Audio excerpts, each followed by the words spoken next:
Bonjour, merci de regarder 6minutes.tv. Je vais vous montrer comment rediriger un visiteur qui aurait fait une recherche sur votre site et dont le nombre de résultats serait de 1.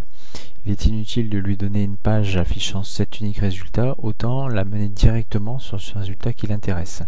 Pour ça, je vais utiliser un hook, c'est l'intérêt de la vidéo aussi. C'est le hook template redirect qui est pour moi un hook très important. Pourquoi? Parce que c'est le dernier hook dans lequel il est possible de faire des redirections. Donc son nom l'indique bien. Il faut aussi savoir qu'il ne se déclenche que du côté du front-end, donc quand vous êtes du côté admin, il ne va pas se déclencher. Après les templates redirect, les headers PHP sont lancés, c'est-à-dire que là on ne peut plus créer de cookies, on ne peut plus faire de redirection. On va donc utiliser ce hook pour vérifier le nombre d'articles qui serait retourné dans les résultats, et s'il est de 1 et de type post, alors dans ce cas on va rediriger la personne. Alors regardons sur le site, j'ai deux articles, un qui s'appelle au revoir tout le monde, l'autre bonjour tout le monde. Imaginons que je cherche tout le monde, j'aurai donc deux résultats, normal. Si maintenant je cherche au revoir, alors évidemment j'ai un seul résultat, ce qui est inutile, j'aimerais tant qu'à faire arriver directement dessus. Alors voilà comment ça se passe. J'utilise le hook template redirect, je crée ma fonction de callback. Dans cette fonction, la première chose à faire, c'est vérifier si on est bien dans le cas d'une recherche. Si c'est le cas, je vais faire appel à la global WP Query, donc c'est la requête principale. Je vais vérifier que le nombre d'articles retournés est bien de 1 et que le type de poste de cet article numéro 1, donc l'index 0, est bien un article. Rien ne vous empêche ici d'utiliser d'autres types de postes, voire de ne pas tester le type de poste. Là, ça dépend vraiment de la configuration de votre site ou de votre thème. Ça dépend si vous avez des types de postes personnalisés, des customized types.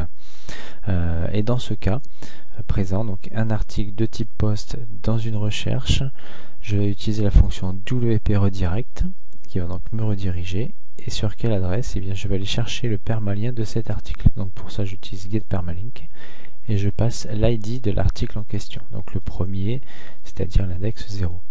Derrière, je fais un die, c'est-à-dire que j'arrête toute possibilité de continuer après la redirection.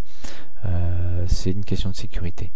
Donc en faisant ça, si je fais une recherche qui me donne un seul et unique résultat, je devrais retourner sur la page directement. Donc je vais d'abord revenir sur le site, à son accueil, et je vais refaire la même manipulation. Je cherche tout le monde, je devrais toujours en avoir 2. Voilà. Et maintenant je vais chercher au revoir. Voilà, j'ai été redirigé dans l'article. On voit bien que je suis dans l'article au revoir tout le monde. Maintenant, j'ai gagné une étape. Votre visiteur a gagné une étape dans la navigation sur votre site, ce qui est plutôt agréable. Les utilisations de templates redirect sont vraiment très variées. Moi, j'ai pris cet exemple-là parce que j'utilise sur boîteweb.fr. J'aime bien aussi le mettre chez des clients. C'est assez sympathique. Rien ne vous empêche de faire ça et dans plein d'autres cas. Vous pourriez vérifier si l'utilisateur est connecté. Dans le cas contraire, vous le redirigez par exemple sur une autre page, ou tout simplement vous vérifiez s'il a bien rempli tout son profil. Dans le cas contraire, vous forcez la redirection sur la page de son profil pour qu'il le remplisse, des choses comme ça. Vous pouvez aussi par exemple lire les données d'un formulaire, qu'ils soient envoyés en get ou en post. Vous lisez les valeurs envoyées, vous vérifiez un jeton de sécurité, et là vous pourriez dire voilà, je vois que vous avez fait la demande de tel fichier, vous avez le bon jeton de sécurité, je peux vous rediriger vers ce fichier, que ce soit un zip, un PDF, etc.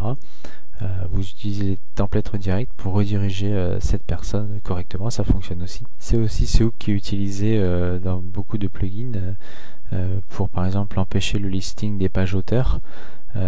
Arrivé dans ce hook, on vérifie si on est en train de faire une requête vers une page auteur. Dans ce cas, on redirige la personne sur la page d'accueil. On peut aussi le faire pour une page 404. Admettons, on a une page spéciale pour la 404 où on veut rediriger toutes les 404 sur une autre page, des choses comme ça. Je l'ai aussi déjà utilisé pour un site qui avait besoin de mettre un mot de passe à des pages, sauf que le formulaire du mot de passe est un peu plus compliqué qu'un simple champ mot de passe, et j'ai donc dû utiliser la redirection selon les données qui étaient envoyées. Encore une fois, c'est template redirect qu'on utilise à chaque fois que vous aurez besoin de faire une redirection dans un plugin. Utilisez template redirect. Vous pourriez utiliser d'autres hooks beaucoup plus tôt, pourquoi pas un plugin Slowdit aussi, mais personnellement je préfère utiliser template redirect parce qu'il y a peut-être d'autres choses entre l'inclusion des plugins et le template redirect qui peuvent être déclenchés par WordPress et qu'il faudrait laisser faire. Donc je préfère utiliser template redirect qui est le dernier des hooks avant qu'il ne soit trop tard. Merci d'avoir regardé la vidéo et à bientôt.